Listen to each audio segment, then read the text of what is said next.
온다약사의 조곤조곤 당뇨약 이야기. 오늘은 당뇨약 종류별로 어떻게 우리 몸에서 당을 낮추는지, 부작용은 없는지, 장점은 뭔지, 살은 찌우는지 빠지는지 이런 것들에 대해서 이야기해 보려고 해요. 여러분이 드시고 계시는 당뇨약이 어떤 특성을 가진 당뇨약인지 오늘 한번 확인해 보세요. 여러분이 드시고 계신 당뇨약 성분을 확인하는 방법은 드시고 계신 약 이름을 네이버에 검색해 보시면 약 성분도 같이 확인할 수 있어요. 글리로 시작하는 약인지, 글리틴으로 끝나는지, 메트포르민인지 이렇게 이름을 먼저 확인하시고 들으시면 여러분이 드시는 약이 어떤 계열의 약인지 확인하실 수 있고요. 잘 모르시겠으면 댓글로 달아주세요. 제일 먼저 가장 많이 드시고 계실 약부터 시작해 볼게요. 바로 메트포르민입니다. 보통은 제일 먼저 사용하는 약이라서 아마 정말 많은 당뇨 환자분들께서 드시고 계실 거예요. 상품명으로는 다이아백스, 글루파 이런 것들이 있고 두 가지 성분이 섞여 있는 당뇨약에도 정말 많이 들어가 있어요.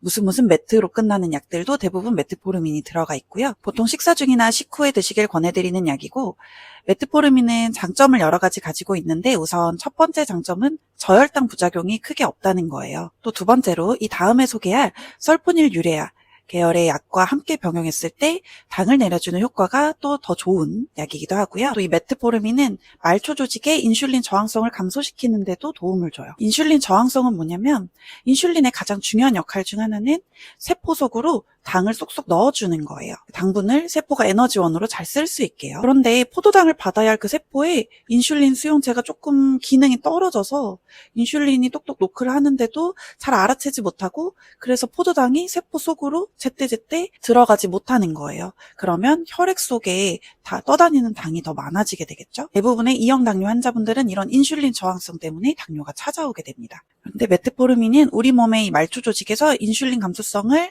감소시켜주는데 도움을 주는 약이고요. 또 간에서 포도당을 새로 만들어내는 걸 줄여주고 당에서 당을 흡수하는 걸 조금 낮춰줘요. 메트포르민에 대한 체중의 영향은 별로 없거나 약간 감소할 수 있는 정도고요. 가끔 메트포르민을 드시면 쇠맛 같은 게 난다고 하시는 분들이 계신데 이런 경우는 식사 중간에 약을 드시면 그런 부분들을 줄일 수 있고 복부가 조금 불편하다 하는 느낌이 든다고 하시는 분들도 계신데 그런 경우에도 식사 중에 복용하시거나 아니면 용량을 서서히 늘리실 경우에 호전되기도 합니다. 메트포르민을 오랫동안 드시는 분들이 알고 계셨으면 좋겠는 거 하나는 메트포르민을 장기 복용하게 되면 비타민 B12와 엽산 흡수가 저해돼요. 비타민 B12는 흔히 신경 비타민이라고 불리는데 손발이 찌릿찌릿하거나 신경통이 있거나 그런 것들을 완화하는데 부수적으로 도움을 줄 수 있는 비타민이거든요. 그런데 사실 당뇨의 큰 증상 중에 하나가 또 신경병증이라서 당뇨도 진행되고 비타민 B12도 고갈되면 그런 증상들이 또 더 심해질 수 있어요.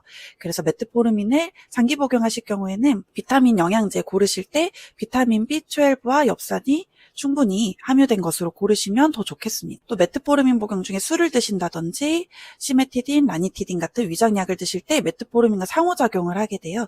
그래서 메트포르민의 혈당 강화 작용과 부작용 둘 다 올라가게 되는 경향이 있어서 이것도 주의해 주시는 게 좋겠습니다. 그 다음으로는 설포닐 유레아계. 이것도 정말 많이 드시고 계신 약인데 약 성분이 글리로 시작하는 약이 바로 설포닐 유레아계예요. 대표적으로 그리메피드, 글리멜, 아마릴 이런 약들이 해당되고요. 설포닐 유레아 계열은 우리 인슐린을 만들어내는 췌장 세포를 자극해서 인슐린을 더 많이 만들도록 하는 약이에요. 설포닐 유레아계는 좀 더 빠르게 단시간 작용하는 약이랑 중간 정도, 그다음에 장시간 지속되는 약 이렇게 세 가지로 나눌 수 있는데 단시간 작용하는 약은 글리클라짓, 디아미크론 같은 약들이고 중간에 해당하는 약은 글리벤클라미드, 글리베피리드, 글리피자이드 같은 약. 장시간 지속되는 약은 글리로 시작하는 약이 유일하게 아닌데 클로르프로파마이드라는 약이 있어요. 그리고 이 설포닐 유레아계는 살이 약간 찔 수 있는 약에 해당하기도 하고요. 설포닐 유레아계 약에서 가장 알고 계셔야 될 부분은 저혈당 부작용이 올 수 있다는 점이에요. 예를 들어서 식사를 거르실 때 이 약만 드시면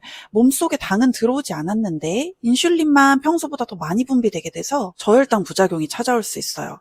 그래서 이 약을 드시는 도중에 저혈당 부작용, 대표적으로 어지럽거나 식은땀 나거나 두근거리거나 이럴 때는 사탕이나 포도당 캔디 같은 것들 꼭 들고 계시다가 섭취해 주시는 것이 좋겠습니다. 이 약은 식사 전에 들어가면 식사로 인해서 식후 혈당이 가파르게 올라가는 거를 막아주는 역할을 하게 되는데요. 그래서 보통은 식전에 드시라고 말씀드려요. 그런데 약을 드시고 속이 너무 안 좋거나 배가 빵빵하거나 속이 불편하고 이런 느낌이 드시는 분들은 후에 드시라고 말씀드리기도 합니다. 다음은 티아졸리딘 다이온계 약물이고요. 성분으로는 로지글리타존, 피오글리타존 이렇게 두 가지가 있어요. 피오글리타존은 액토스라는 상품명으로 많이 처방되고 있는 약이고요. 이 약은 우리 지방 조직이나 근육 조직 같은 말초 조직에서 아까 메트포르민 때 말씀드렸던 인슐린 저항성을 개선해줘서 혈당을 낮추는 데 도움을 주는 약이에요. 식사와 크게 상관없이 복용하시면 되고요. 부작용으로는 액토스의 경우에 간혹 조금 붓거나 살이 찌는 경우가 있을 수 있어요. 혹시나 이 계열의 당뇨약으로 새로 바꾸셨는데 갑자기 몸이 좀 붓거나 살이 찌는 것 같다면 이 약을 한번 의심해 볼 수 있습니다. 다음은 DPP4 억제제입니다. 보통 글립틴이라는 이름으로 끝나는 약이고요. 빌다글립틴, 시타글립틴, 삭사글립틴, 알로글립틴, 리나글립틴 같은 약들이에요. 상품명으로는 가브스, 트라젠타, 네시나, 자누비아 이런 것들이 있고요. 이 약들도 췌장에서 인슐린이 만들어지는 거를 도와주는 약인데 아까 저혈당을 유발할 수 있었던 설포니우레아계와는 조금 방법이 달라요. 우리가 밥을 먹으면 음식물이 장에 도착하겠죠? 그때 음식물이 장을 자극하면 만들어지는 호르몬이 있어요. 바로 인크레틴 호르몬인데요. 이 DPP4 억제제는 인크레틴 호르몬이 분해돼서 없어지는 걸 막아줘요.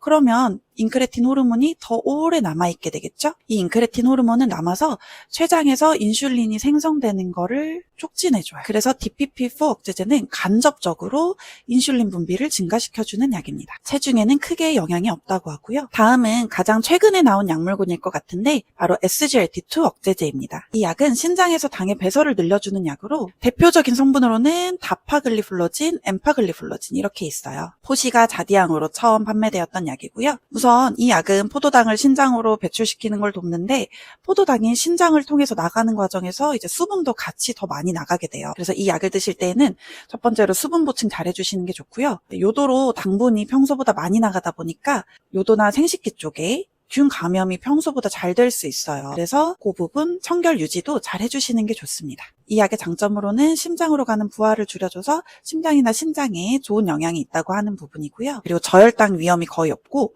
체중을 감소시켜주는 효과가 있어서 체중 감량이 필요한 당뇨 환자분들께서 많이 선호하시는 약물이에요. 마지막은 아카보즈 보글리보즈라는 성분을 가진 알파글루코시데이즈 억제제 계열이고요. 이 약은 장에서 포도당이 흡수되는 걸 지연시켜줘요. 우리가 음식물로 섭취한 커다란 당 덩어리들이 잘라져서 포도당이 돼서 우리 몸으로 흡수가 돼야 되는데 이 커다란 당들을 포도당으로 잘라주는 효소들을 억제해서 당에서의 포도당 흡수를 막아주는 거죠. 그래서 식후에 급격하게 혈당이 올라가는 걸 막아주는 약이에요. 그래서 보통 매번 식사하실 때 첫 술과 함께 아니면 식사 직전에 드시면 효과가 가장 좋은 약이고요. 저혈당 부작용도 크게 없는 약이에요. 만약에 빈속에 이 약을 먹게 되면 약은 들어갔는데 이 분해를 막아야 할 큰 당 덩어리들 자체가 없기 때문에 이 약들은 할 일이 없어지고 그래서 크게 저혈당 같은 것에 영향을 미치지는 않아요. 다만 이 약과 아까 설포닐유레아처럼 저혈당을 유발할 수 있는 약들을 함께 복용했다가 저혈당이 찾아왔을 경우에 사탕 같은 것들을 드시게 되면 저혈당 회복이 좀 느려질 수 있어요. 왜냐면 사탕은